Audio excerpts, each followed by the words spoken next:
ஆதன் news நேயர்களுக்கு வணக்கம். நான் கவிபாரதி. ஆதன் தலைப்புச் செய்திகளை காணலாம். நீலகிரி மாவட்டத்தில் இன்று முதல் இ-பாஸ் சோதனை மையங்கள் 5ஆக குறைப்பு. வாகனங்கள் நீண்ட வரிசையில் காத்திருப்பதை தவிர்க்க நடவடிக்கை.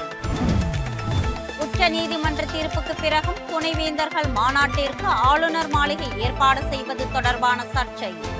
உயர்கல்வித்துறை வட்டாரத்தில் நீடிக்கும் பரபரப்பு.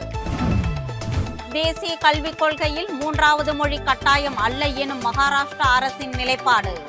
மத்திய பாஜக அரசு அதிகாரப்பூர்வமாக ஏற்கிறதா என தமிழக முதல்வர் ஸ்டாலின் கேள்வி. சென்னையில் இன்று விடுதலை சிறுத்தைகள் கட்சியின் மறுசீரமைப்பு கலந்தாய்வு கூட்டம்.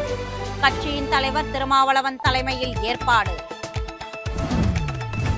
முடிவுக்கு வந்தது கல்குவாரி மற்றும் கிரஷர் உரிமையாளர் வேலைநிறுத்தம். ஜல்லி மற்றும் எம்சாண்டிற்கு 1000 ரூபாய் அதிகரிப்பு. போப் பிரான்சிஸ் மறைவை ஒட்டி இன்றும் நாளையும் தமிழகத்தில் துக்கம் அனுசரிப்பு. தமிழக அரசு அறிவிப்பு.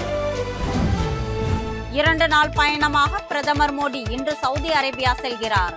இளவரசர் முகமது பின் சல்மானுடன் பல்வேறு ஒப்பந்தங்கள் கையெழுத்திட திட்டம். விண்வெளியில் 2வது முறையாக செயற்கைக்கோள்களை இணைத்த இஸ்ரோ விஞ்ஞானிகள். விண்வெளி டாக்கிங் தொழில்நுட்பம் கொண்ட 4வது நாடு என்ற பெருமையை பெற்றது இந்தியா.